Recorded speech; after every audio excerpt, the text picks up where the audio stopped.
Selamat pagi, salam sejahtera untuk kita sekalian.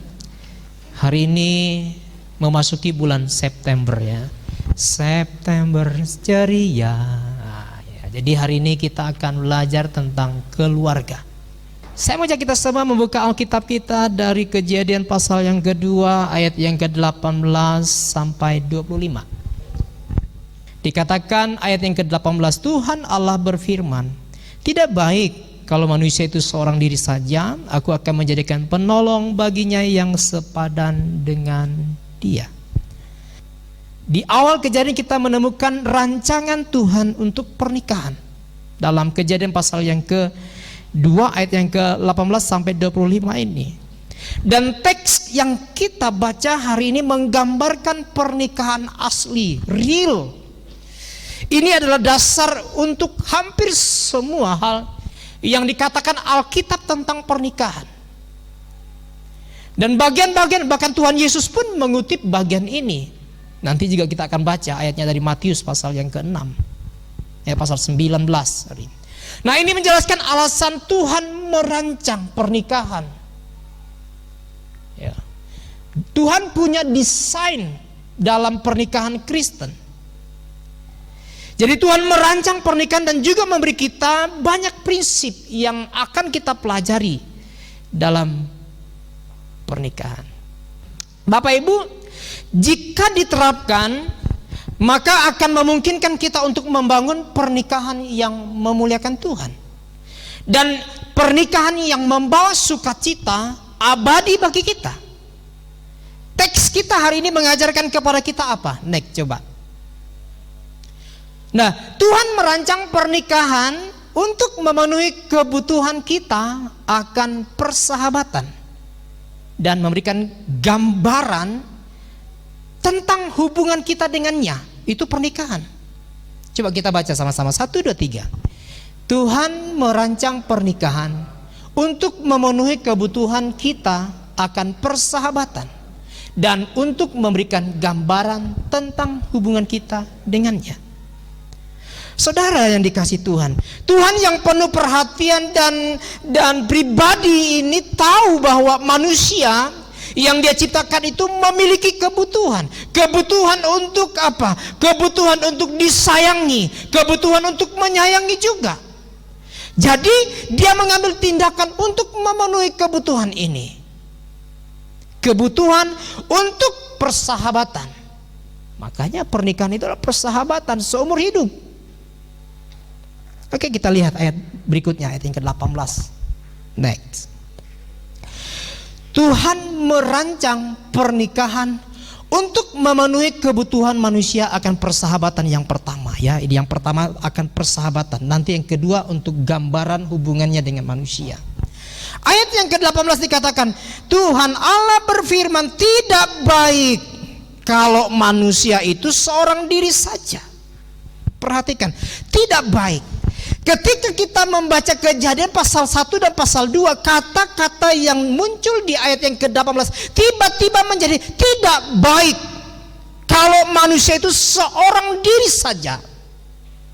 Sepanjang pasal 1 kita melihat Tuhan mengamati pekerjaan tangannya yang mulia, yang ajaib itu, dan dia berkata baik. Ayat yang ke-10, coba kita mundur ayat yang ke-10, pasal 1 ayat yang ke-10. Dikatakan, lalu Allah menamai yang kering itu darat dan kumpulan air itu dinamainya laut. Dan Allah melihat bahwa semuanya itu apa? Baik. Ayat yang ke-12. Tanah itu menumbuhkan tunas-tunas muda, segala jenis tumbuh-tumbuhan yang berbiji, dan segala jenis pohon-pohonan yang menghasilkan buah yang berbiji. Allah melihat bahwa semuanya itu apa? Baik. Ayat yang ke-18. Dan Allah melihat bahwa semuanya itu baik. Ayat yang ke-21 ya. Allah melihat semuanya itu baik. Ayat yang ke-25. Allah melihat bahwa semuanya itu baik. 31. Maka Allah melihat segala yang dijadikannya itu sungguh apa? Amat baik. Tetapi tiba-tiba pada pasal yang kedua ayat yang ke-18 tadi kita melihat bahwa tidak baik. Ya, tidak baik kalau manusia itu seorang diri saja. Nah, ini adalah pertama kalinya Tuhan melihat, dan Tuhan mengatakan bahwa sesuatu dalam ciptaannya itu tidak baik. Bukan berarti Tuhan menciptakan manusia itu tidak sempurna, tidak. Tetapi ada sudut pandang di mana Tuhan melihat bahwa tidak baik jika manusia itu seorang diri saja. Nah, terkadang orang super spiritual mengatakan bahwa jika Anda kesepian, pasti ada yang salah dengan kehidupan spiritual Anda. Tetapi Tuhan mengakui kebutuhan kita, Tuhan menyadari kebutuhan kita, dan Dia mau kita bersekutu satu dengan yang lainnya, tetapi juga bersekutu dengan Tuhan dan juga dengan pasangan. Dan dapat dikatakan bahwa alasan utama Tuhan merancang pernikahan, saya ulangi lagi, alasan utama Tuhan merancang pernikahan adalah untuk memenuhi kebutuhan manusia akan persahabatan. Saya ulangi lagi, dapat dikatakan bahwa alasan utama Tuhan merancang pernikahan adalah untuk memenuhi kebutuhan manusia akan persahabatan. Nah, jadi lihat pasangannya itu adalah sahabat Anda seumur hidup. Next, kita lihat ayat yang ke-18 bagian B. Ya, perhatikan ya, 18 bagian B dikatakan, aku akan menjadikan penolong baginya yang sepadan dengan dia. Saudara, firman Tuhan memberikan kita prinsip-prinsip yang kita butuhkan untuk pernikahan kita. Karena Tuhan merancang pernikahan, maka dibutuhkan 3 hal untuk pernikahan itu. Yang pertama Tuhan, yang kedua seorang pria, yang ketiga seorang wanita. Kalau Bapak Ibu melihat garis segitiga Tuhan, pria dan wanita. Tuhan, pria dan wanita. Jadi pernikahan yang baik itu selalu mengandung 3 unsur ini, Tuhan, pria, dan wanita.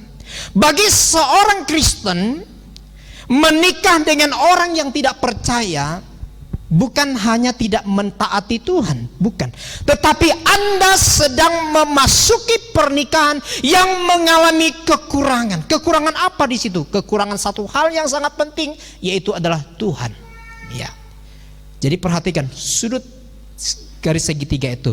Nah, pernikahan digambarkan sebagai segitiga dengan Tuhan di atasnya. Semakin dekat setiap pasangan itu kepada Tuhan, maka pasangan itu semakin dekat satu dengan yang lain. Tetapi jika pasangan semakin menjauh dari Tuhan, maka dia dengan pasangannya akan semakin menjauh. Tetapi semakin mendekat mereka dengan titik Tuhan, maka pasangan ini semakin mendekat dengan pasangannya satu dengan yang lain.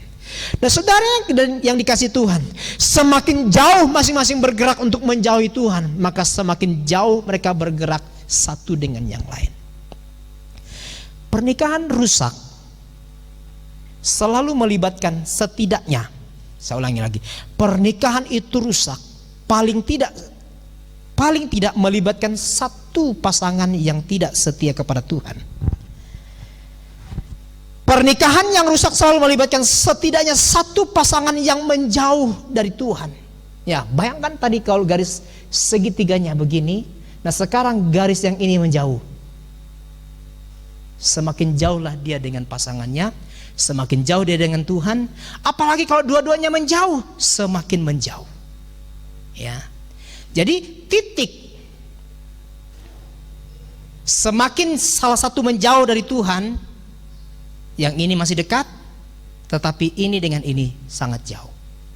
Nah, jadi pernikahan yang rusak selalu melibatkan paling tidak satu pasangan yang menjauh dari Tuhan.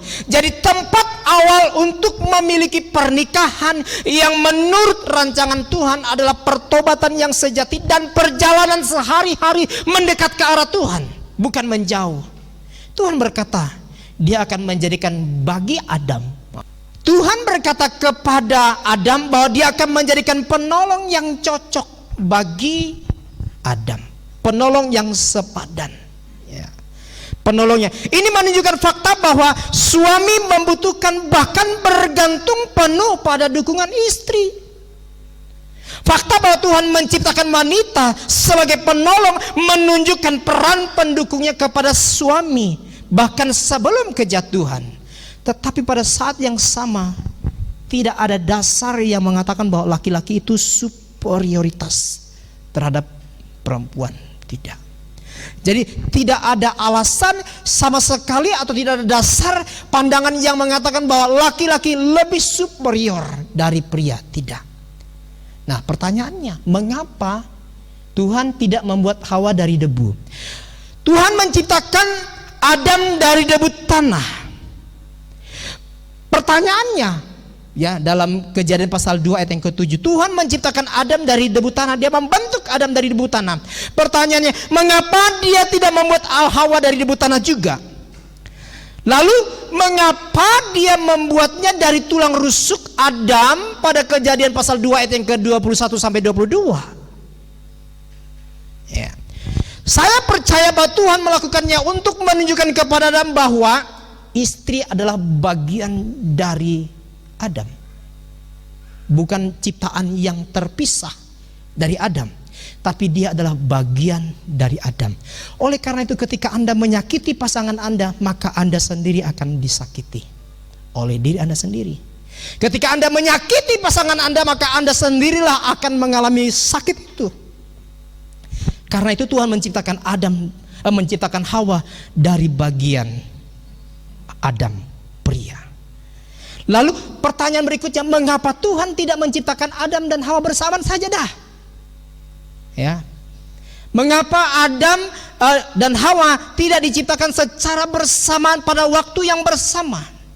Sebelum Tuhan menciptakan Hawa, perhatikan, Tuhan memberikan perintah kepada Adam untuk apa? Memberi nama kepada Haci, kepada Bobby. Kan ada orang yang namanya anak anjingnya Bobby gitu ya. Ada nama anjing kucingnya itu Meong. Udah kasih nama. Tuhan memberikan perintah kepada Adam untuk memberi nama kepada seluruh ciptaan yang lain. Dia kasih nama, ini mawar, ini melati, ini namanya kucing. Sehingga dia tidak menemukan baginya penolong yang sepadan. Dia lihat kucing sepasang, hari gini masih jomblo, kata kucing bilang kepada Adam. Ya.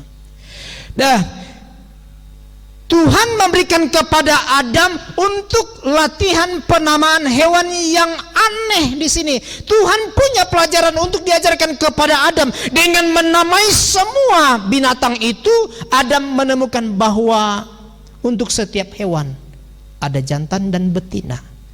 Tapi dia tidak ada, hanya jantan saja. Alasannya mengapa? Pertama-tama Tuhan membuat Adam merasa membutuhkan seseorang. Tuhan membuat Adam merasa membutuhkan seseorang. Saudara, catatan penting tentang pernikahan pertama ini juga jelas bahwa Tuhan mengajarkan kepada kita bahwa Dia merancang desain pernikahan untuk memasuki sebuah hubungan seks. Ya. Nah, ayat-ayat yang kita baca ini menggambarkan kepada kita, mengajarkan kita semua bahwa sesuatu yang penting tentang Tuhan. Dia tidak menentang tentang seks atau kenikmatan keintiman seks, tidak. Tuhan tidak melarang itu. Dan saya kalau belajar mengajarkan tentang hubungan seks dalam pranikah, saya akan ajarkan secara gamblang. Saya jelaskan secara gamblang, tidak ada yang saya sembunyi-sembunyikan. Tuhan merancang dan memberikan kepada Adam dan Hawa, tetapi setan, iblis memfitnah kebaikan Tuhan itu dengan membuat kita berpikir bahwa Tuhan sedang mencoba untuk mengambil kesenangan dari seks itu dan membatasi seks dalam pernikahan. Saya mau katakan bahwa seks yang diberkati Tuhan, seks yang diizinkan oleh Tuhan adalah seks yang di dalam pernikahan. Di luar itu DOSA. seks yang direstui oleh Tuhan adalah di dalam pernikahan, yang diberkati dalam pernikahan. Jadi iblis berusaha untuk membuat kita menganggap Tuhan itu jahat, padahal itu pemberian Tuhan kepada kita untuk kita nikmati persekutuan. Dan dia merancang itu semua untuk kesenangan kita, untuk memenuhi kebutuhan terdalam dari persahabatan kita dengan pasangan kita. Nah, dalam konteks pernikahan ini kita bersyukur kita bisa menikmati apa yang Tuhan berikan kepada kita. Oke, slide berikutnya. Persahabatan, ya. Tuhan merancang pernikahan untuk memenuhi kebutuhan kita untuk persahabatan. Ini yang paling penting. Oke. Nah, kalau kita baca ayat yang ke-24, pasal 2 ayat yang ke-24, ya saya akan pelan-pelan mengajarkannya ini. Ayat yang ke-24 ini adalah komentar Musa. Jadi Musa memberikan komentar karena yang menulis kejadian ini adalah Musa. Musa memberikan komentar. Dikatakan di situ, Adam tidak memiliki ayah dan ibu untuk ditinggalkan. Untuk alasan ini berarti karena cara Tuhan merancang pernikahan sejak awal, karena wanita adalah tulang dari tulang pria dan daging dari dagingnya pria, hal ini berlaku. Jadi dia menunjukkan bahwa untuk memenuhi kebutuhan pernikahan, akan persahabatan kita dalam pernikahan harus menjadi hubungan primer, permanen, eksklusif, dan intim. Dari ayat yang ke-24 ini nanti akan saya jelaskan. Primer, permanen, eksklusif, intim. Katakan bersama-sama dengan saya. 1, primer, permanen, eksklusif, dan intim. Nah, kita lihat yang pertama, primer. Next.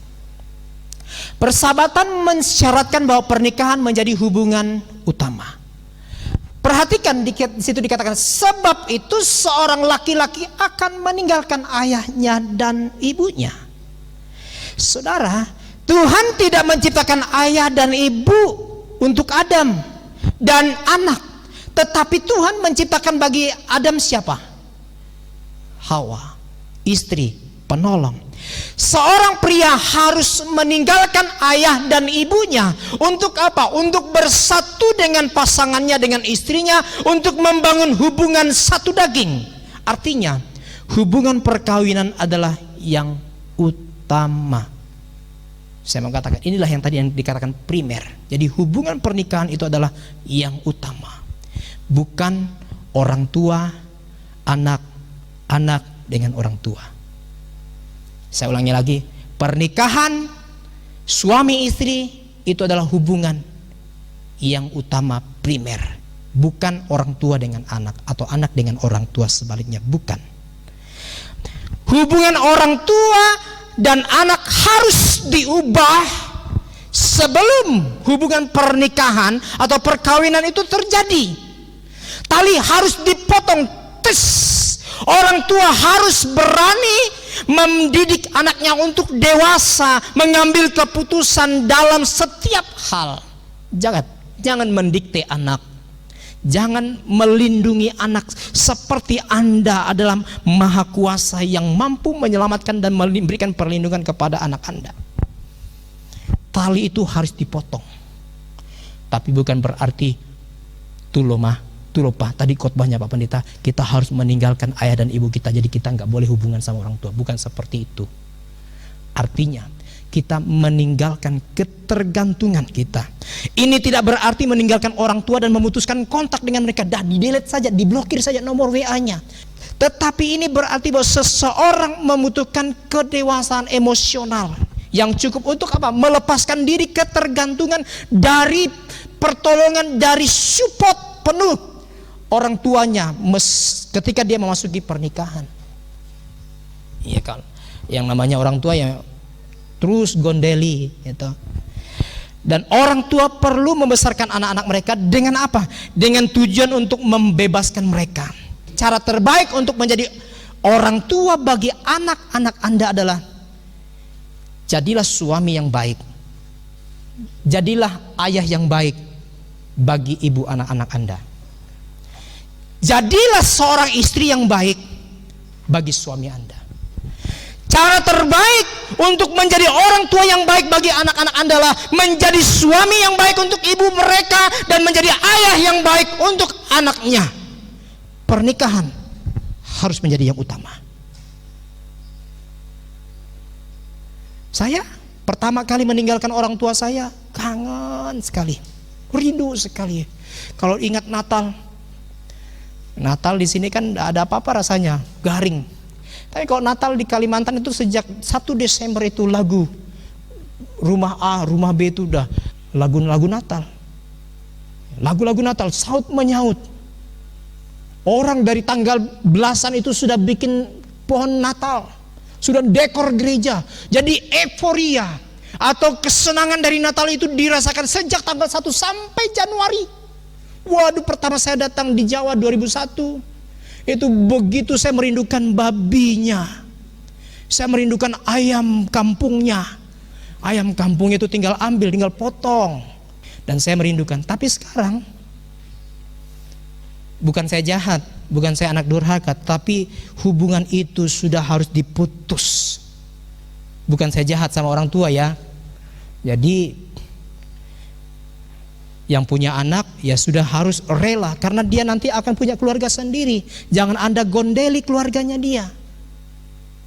Dia harus dengan keluarganya, bersatu dengan istrinya, menjadi satu daging, dan persahabatan mensyaratkan pernikahan menjadi hubungan yang utama. Jadi nanti Fidel sama Nando itu punya rumah sendiri, Bu. Ibu rumahnya yang itu aja. Kalau punya berkat ya bikinkan lagi mereka. Tapi kalau tidak, mereka pasti diberkati Tuhan. Mereka akan bikin sendiri rumah. Amin. Ya. Sudah, nikmati masa tua. Tak mungkin tarik anaknya. Kamu harus tinggal di sini. Aku mau mengawasi pernikahan kalian 1 tahun 2 tahun ini. Tak mungkin. Itu harus diputus. Yang kedua, ayat yang ke-24 yang sama. Dari ayat ini saja kita akan bahas.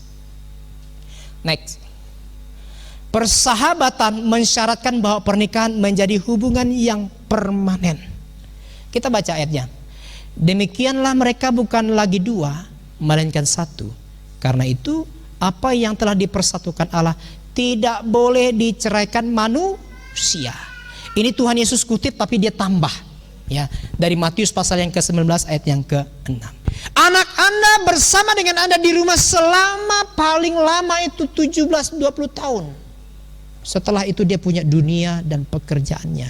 Tetapi pasangan Anda, mau Anda suka, mau Anda betah, itulah dia pasangan Anda seumur hidup. Ya. Yang dulunya cantik, yang dulunya ganteng, gagah, sekarang sudah mulai peot. Mama, mama. Itu. Jadi anak-anak kita akan bersama dengan kita itu selama 10, 20 tahun, 25 tahun. Yesus mengutip. Ya. Dia menambahkan, karena itu apa yang telah dipersatukan oleh Tuhan tidak baik diceraikan oleh manusia, tidak boleh. Nah, ini berarti bahwa hubungan pernikahan harus dibangun terutama di atas komitmen, bukan soal perasaan. Saya ulangi lagi, pernikahan itu bukan dibangun soal perasaan, tetapi di atas komitmen. Pendeta, saya sudah tidak suka dengan istri saya. Pendeta, saya sudah bosan dengan istri saya. Ternyata istri saya cerewetnya minta ampun. Aku sudah tidak punya perasaan lagi sama dia. Siapa bilang pernikahan soal perasaan? Pernikahan itu soal komitmen. Komitmen Anda untuk mencintai dia yang sudah cerewet itu.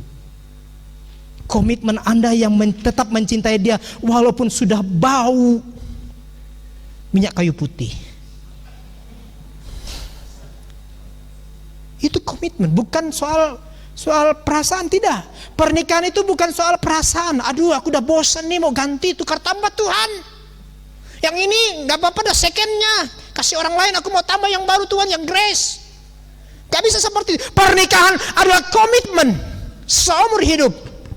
Apa yang dipersatukan oleh Tuhan tidak boleh diceraikan oleh manusia. Itu. Dan komitmen inilah yang akan menyatukan pasangan melalui kesulitan-kesulitan yang selalu datang. Dan pasangan Kristen tidak boleh menggunakan ancaman. Awas kalau kau nggak ke gereja, ku cerai kau.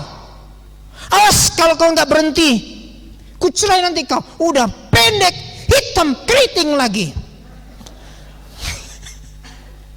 Jadi jangan gunakan perceraian untuk mengancam pasangan kita. Tidak boleh.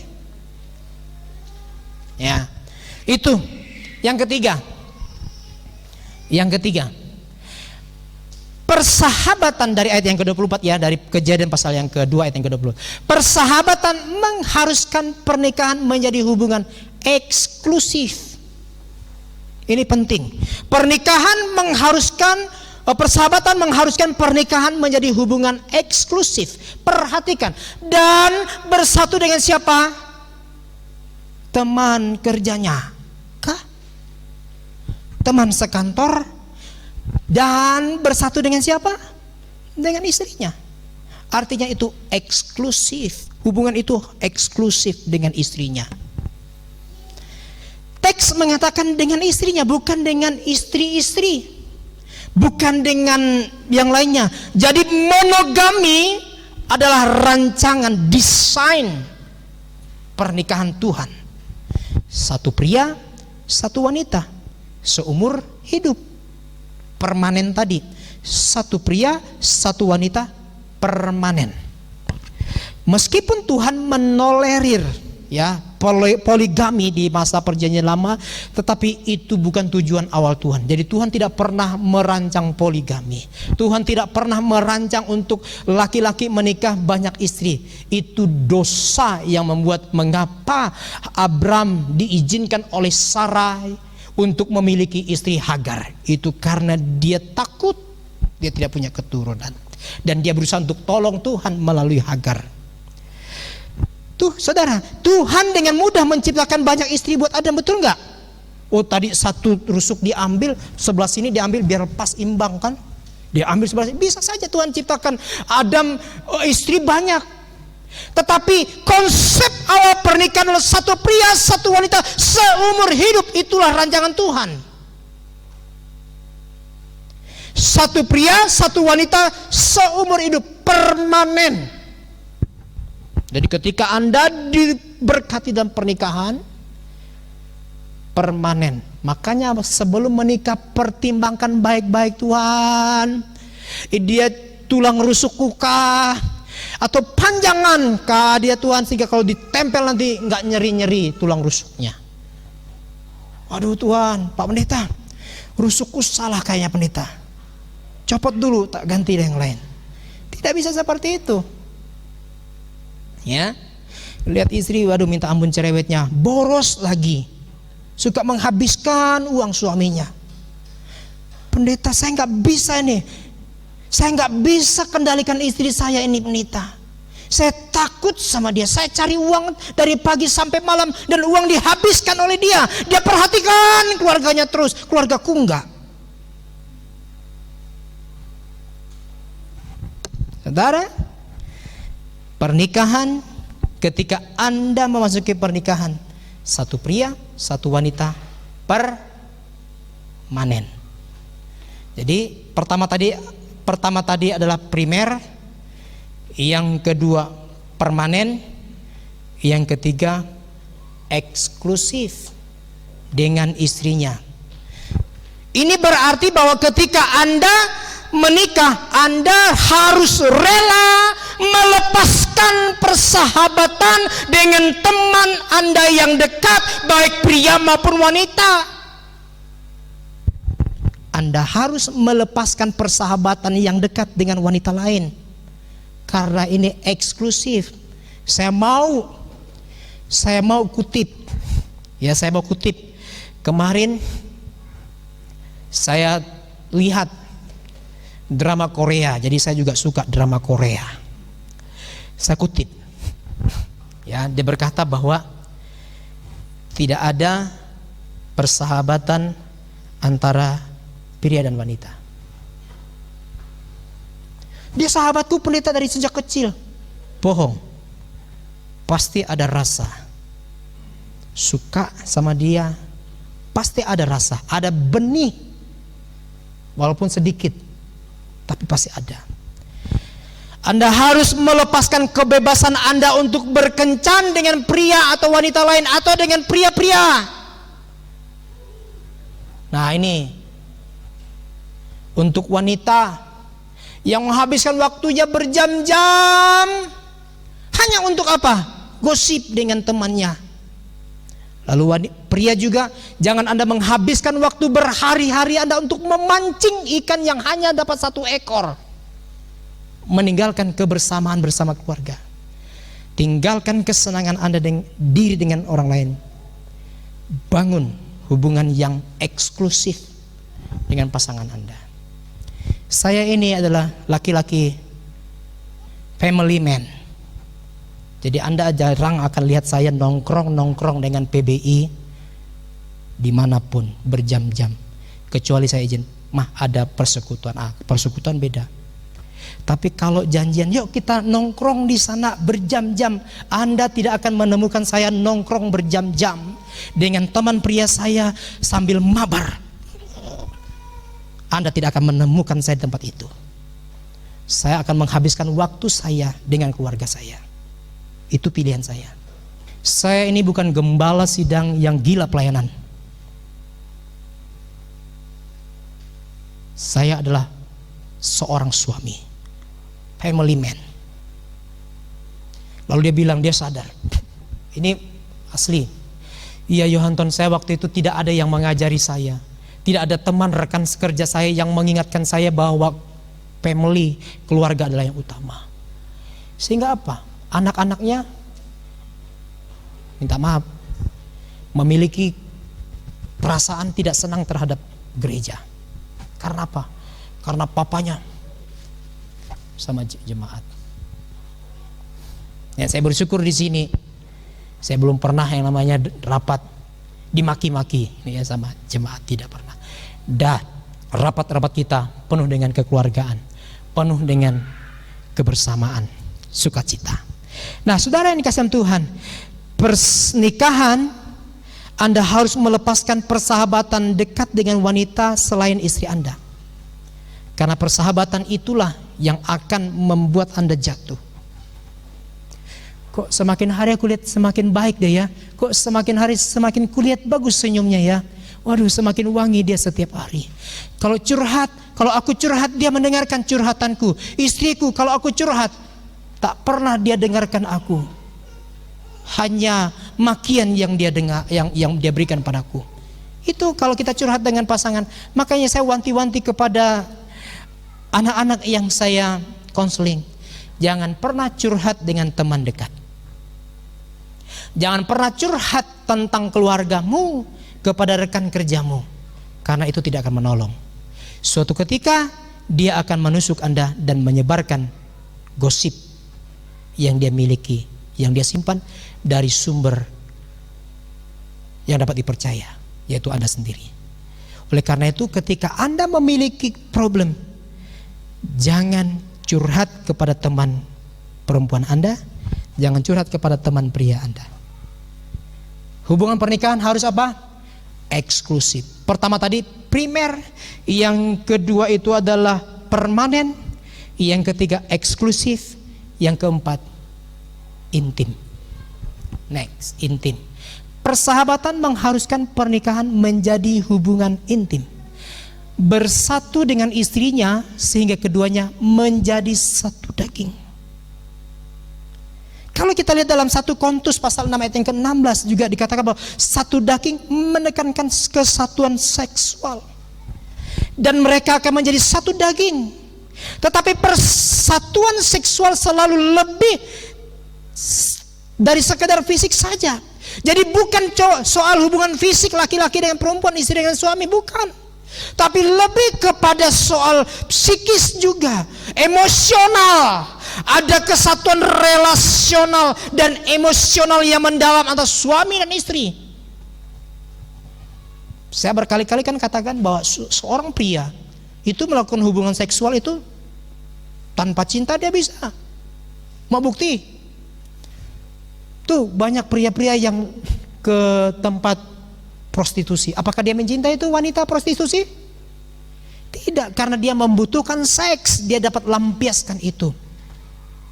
Tapi seorang perempuan membangun hubungan, kecuali dia PTS ya, kecuali dia wanita tunasusila. Seorang wanita yang sehat, yang normal, dia mau berhubungan seks ketika dia dibuat nyaman. Jadi jangan Anda sakiti hati istri Anda. Saya baca salah satu buku tentang keluarga, dan memang saya merasa sangat cocok juga ketika saya mengajar tentang family, keluarga. Ya. Saya akhir-akhir mendalami, adalah satu buku yang saya baca. Suatu ketika saya pernah begini, kata yang menulis buku ini, jadi dia sepasang suami istri. Suatu ketika kami berantem sehari penuh, kami berantem dengan istri saya dengan suami. Tetapi malamnya tiba, suami saya tiba-tiba lompat ke kasur saya dan ajak saya hubungan seks. Lah, perasaan saya belum beres. Bagaimana bisa saya melayani suami saya dengan perasaan yang tidak enak? Itu namanya pemerkosaan. Jadi Anda kalau mau membangun hubungan dengan istri, buat dia nyaman, buat dia enjoy, sehingga dia menikmati. Dan seorang istri pun jangan menghukum suami Anda dengan tidak melayani dia. Aku tidak mau melayani kamu, kamu tadi kasar sama aku. Tidak boleh juga menghukum istri. Tetapi seorang suami juga, Anda harus tahu diri. Ketika Anda membuat pasangan Anda sakit, Anda harus tahu diri. Itu. Ya. Jadi persatuan seksual tidak selalu hanya fisik saja, tapi ada hal yang lebih luas, yaitu kesatuan relasional, hubungan dan emosional. Sebagian besar masalah seksual dalam pernikahan berasal dari kegagalan keintiman seseorang secara total. Dia pikir soal seks itu hanya hubungan seks saja, tapi ada hubungan yang lebih besar, yaitu perasaan. Jadi keharmonisan seksual harus dibangun di atas hubungan yang primer, utama.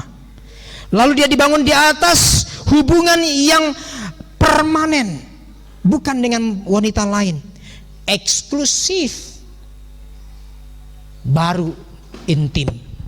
Nah, jika Anda menghapus seks dari komitmen pernikahan Anda, udah kita nggak usah hubungan seks, yang penting kita bahagia, yang penting kita happy. Tidak bisa. Anda mengalami rasa kedekatan yang dangkal. Nah, Paulus mengatakan bahwa ketika seorang pria berhubungan seks dengan seorang pelacur, ia menjadi satu dengan pelacur itu, satu daging dengan pelacur itu. Namun terlepas dari komitmen seumur hidup, dia jadi satu daging, betul. Tapi dia terlepas dari komitmen primer dan keintiman. Itu. Saudara, dosa selalu menghalangi keintiman, bahkan dalam pernikahan. Ya. Nah, pernikahan yang baik bukanlah hasil dari keberuntungan, tidak. Dia harus dibangun, dia harus diupayakan, dia harus dijalin dengan apa? Kerendahan hati satu dengan yang lain, satu dengan yang halus. Kuncinya adalah rendah hati. Oke, kita masuk bagian yang kedua. Bagian pertama tadi persahabatan, yang kedua Tuhan merancang pernikahan untuk memberikan gambaran tentang hubungan kita dengannya. Itu yang penting. Jadi pernikahan adalah gambaran duniawi dari hubungan rohani kita dengan Kristus sebagai mempelai pria, dan kita adalah mempelai gereja ini, mempelai wanitanya. Nah, penyempurnaan pernikahan disebut dalam Alkitab sebagai seorang pria dan seorang wanita. Ketika Anda membangun pernikahan yang baik, yang sehat, maka Tuhan dimuliakan. Ketika orang di luar sana melihat pernikahan Anda, pernikahan yang diberkati Tuhan, pernikahan yang primer, pernikahan yang intim, pernikahan yang permanen, yang eksklusif, orang akan melihat, wow, luar biasa sekali pernikahan keluarga itu. Aku mau seperti keluarga itu. Kita sedang menggambarkan hubungan kita dengan Tuhan melalui pernikahan.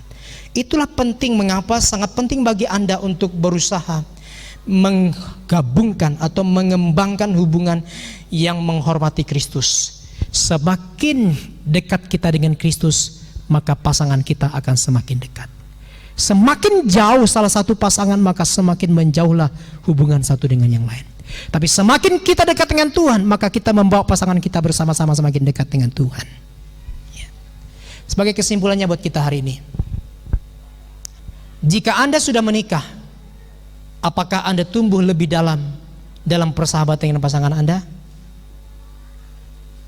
Yang kedua, apakah pernikahan Anda tumbuh dengan cara mencerminkan Kristus dan gereja ke dunia yang egois, mencari kesenangan dan tersesat ini? Pernikahan tidak berjalan secara autopilot. Jadi pernikahan bukan seperti itu. Ya, bukan. Mereka membutuhkan perhatian dan pekerjaan. Dengan kasih karunia Tuhan dan komitmen, Anda dapat memiliki pernikahan yang menghormati Kristus dan memenuhi kebutuhan Anda. Tuhan memberkati.